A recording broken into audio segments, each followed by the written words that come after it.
Mummy जी, चाय ले लीजिए। अरे कलमुही, तेरे हाथों से तो चाय पीते हुए भी डर लगता है, कहीं इससे तेरा रंग मुझ पर ना चढ़ जाए। अगर इन्हें इतनी ही शर्म होती तो मेरे इतने हैंडसम भाई को इस तरह फंसाती नहीं। बानी और शिवम की लव मैरिज हुई है। बानी के ससुराल में उसकी ननद और सास हैं, जिन्हें अपने गोरे रंग पर बहुत गुरूर होता है, जिस वजह से वो बानी को सिर्फ उसके सांवले रंग की वजह से नापसंद करती है और हमेशा उसे ताने सुनाती रहती हैं। बानी उनकी सभी जली कटी बातें सुनकर चुपचाप वहां से चली जाती है। तुम माँ और छोटी को कुछ बोलती क्यों नहीं? मम्मी जी बड़ी हैं, हर छुटकी ना समझ, इस तरह उन्हें उल्टा जवाब देना सही नहीं। मेरी जिम्मेदारी उनकी सेवा करना है, जो मैं पूरे दिल से हमेशा करती रहूंगी। ऐसा बोलकर बानी रसोई में जाकर रात के खाने की तैयारी करने लगती है। रात को खाना खाते हुए बानी की सास उसे कहती है, कल मैंने अपनी फ्रेंड्स के साथ किटी पार्टी रखी है, समय से सारा खाना बना देना और अपना मनहूस चेहरा लेकर ज्यादा उनके सामने मत आना, समझी? माँ, बानी आप दोनों की कितनी परवाह करती है, फिर भी आप उससे इतना बुरा व्यवहार क्यों करती हैं? अरे एक तो लव मैरिज करके इस कलमुही को हमारे सर पर लाकर बिठा दिया और अब हम इसे कुछ बोल भी नहीं सकते क्या? भैया तो इनकी तरफदारी करेंगे ही, आखिर इन्होंने पूरी तरह उन्हें अपने वश में जो किया है। जिसे जो करना है करे, बस कल मेरा सारा काम समय पर हो जाना चाहिए। इस पर सब खाना खाकर सोने चले जाते हैं और अगले दिन बानी जल्दी उठकर सास की किटी पार्टी के लिए तैयारियां शुरू कर देती है, जिस पर पार्टी शुरू होने के बाद सास की सहेलियां कहती हैं, अरे वाह री, तेरी बहू ने तो बड़े स्वादिष्ट समोसे बनाए हैं। हाँ भाई, रंग कैसा भी हो, खाना बनाने में बिल्कुल अन्नपूर्णा है। अरे इसकी भी क्या बात करनी, मेरी बेटी से मिलो, इसकी सुंदरता के आगे तो उर्वशी रंभा भी फेल है।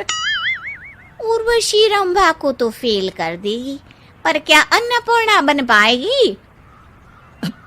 अरे इसे काम करने की क्या जरूरत, उसके लिए बानी है तो, और मैं तो इसकी शादी भी किसी नौकर चाकर वाले घर में ही करूंगी। बानी वापस रसोई में चली जाती है और किटी पार्टी चलती रहती है। उसी रात को बानी की सास गुस्से में चिल्लाते हुए अपने कमरे से बाहर निकल कर आती है।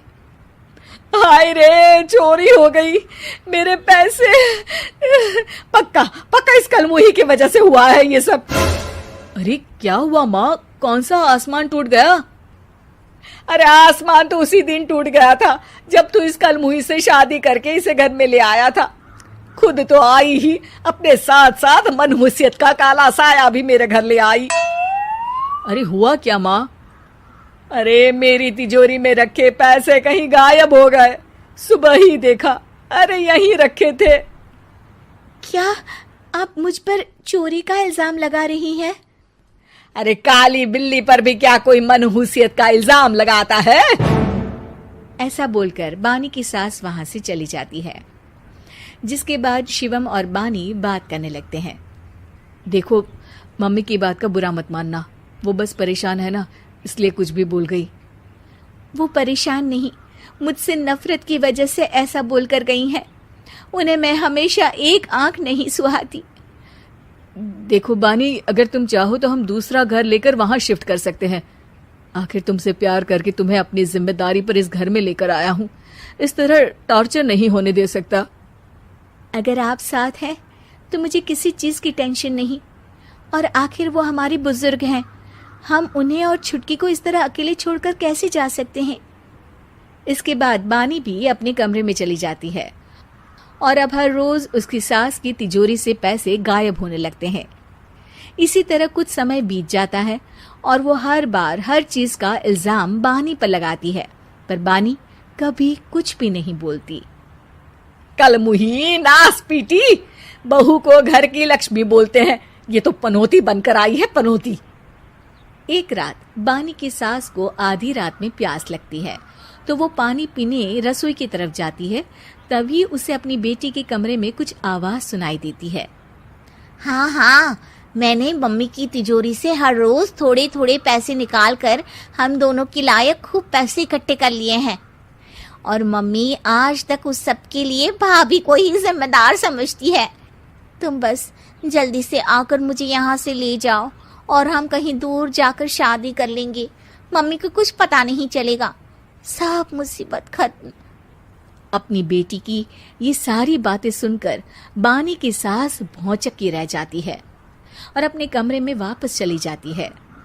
जब अगली सुबह बानी सास के कमरे में आती है, मम्मी जी, क्या बात है, आज आप कमरे से बाहर ही नहीं आई?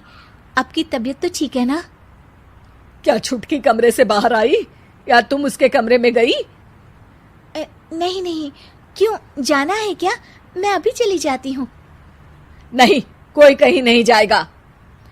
इस पर वो बानी को साथ लेकर कमरे से बाहर आती है, जहाँ शिवम भी होता है।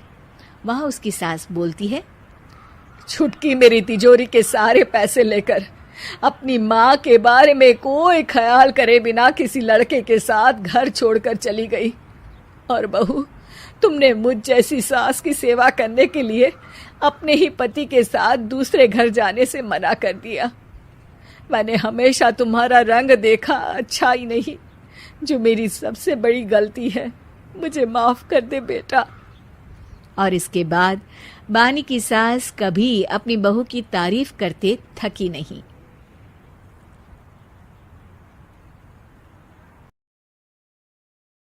रोहित की दीदी समीक्षा की शादी अर्पित से हुई थी। रोहित 20 साल का था, जो कि अपना पूरा दिन मोबाइल पर ही निकालता था।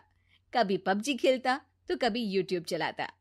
एक दिन अर्पित और समीक्षा के मम्मी पापा से मिलने आते हैं और देखते हैं कि रोहित मोबाइल से हटने को तैयार ही नहीं है। अरे रोहित, तुम्हारी तो आईआईटी की परीक्षा है ना? तुम तैयारी नहीं कर रहे हो परीक्षा की? वो सब तो मोबाइल पर ही हो जाएगा। ये देखिए, ये है गूगल। इससे जो भी पूछो वो सब बता देता है। तो आखिर कागज क्यों बर्बाद करूं? अरे पर तुम इन प्रश्नों की तैयारी बिना लिखोगे कैसे? उसमें क्या है, ये देखिए, नोटपैड बिल्कुल कॉपी जैसा है, इसी पर कर लूंगा। हम जब तुम्हारी उम्र के थे तब हम दोस्त मिलकर प्रश्न हल किया करते थे। उससे हमारी हैंडराइटिंग की भी प्रैक्टिस हो जाती थी और समय का भी अंदाजा लग जाता था। और फिर साथ में हम एक दूसरे की मदद भी कर देते थे अगर कोई अटक जाए तो। आपका जमाना अलग था जीजा जी। अभी जमाना फास्ट और स्मार्ट हो गया है। जमाना क्या, अब तो फोन भी स्मार्ट हो गया है। समय के साथ बदलना पड़ता है जीजा जी। अब बस भी कीजिए, आप हर चीज को लेक्चर में बदल देते हैं। रोहित अच्छा कर लेता है परीक्षा में। इतने में अर्पित के सास ससुर जी आ जाते हैं हॉल में और अर्पित इस बारे में बात नहीं करता। हालांकि अर्पित को लगता तो है कि पूरी तरह मोबाइल पर लगे रहना सही नहीं है, पर वो इस बात को और नहीं छेड़ता। ऐसे ही 2 दिन निकल जाते हैं। समीक्षा, मुझे काम से फोन आया था, मुझे वापस काम पर लौटना पड़ेगा। पर हमें आए हुए तो 2 ही दिन हुए हैं। अभी चले गए तो माँ और पापा को अच्छा नहीं लगेगा ना। अच्छा ठीक है, तुम रुक जाओ, मैं काम खत्म करके फिर लौट आऊंगा। एक काम कीजिए ना, परसों रोहित भी परीक्षा के लिए निकलेगा, आप उसी के साथ निकल जाना। दोनों वैसे भी बात नहीं करते, साथ में जाएंगे तो हो सकता है आप लोग आपस में बातचीत भी करने लग जाओ। ठीक है, मैं काम को 2 दिन टाल सकता हूँ। उसी रात जब सब खाना खाने बैठे थे तो अर्पित अपने जाने की खबर बाकी लोगों को बताता है। मुझे काम के लिए वापस जाना होगा। अरे बेटा, पर अभी तो तुम आए हो, इतनी जल्दी चले जाओगे? नहीं माँ जी, समीक्षा यहीं रहेगी और मैं जल्दी काम खत्म करके वापस आ जाऊंगा। ठीक है, काम भी जरूरी है। वैसे कब निकलोगे बेटा? 2 दिन में। मैंने सुना है कि उस दिन रोहित को भी परीक्षा के लिए जाना है, तो कल मैं दोनों की टिकट करा लेता हूँ बुक। मेरी टिकट रहने दीजिए जीजा जी, मैं तो फोन से ही करवा लूंगा। हाँ, पर कोई दिक्कत हो गई तो? अरे कोई दिक्कत नहीं होती जीजा जी, फोन सब कर सकता है। हमारे फोन के रिचार्ज से लेकर टीवी का रिचार्ज सब रोहित यही फोन से बैठे बैठे कर देता है। अब ये नई चीज तो हमारे समझ के परे है। पर अच्छा है कि रोहित जानता है, हमारी मेहनत इतनी कम हो गई भाई।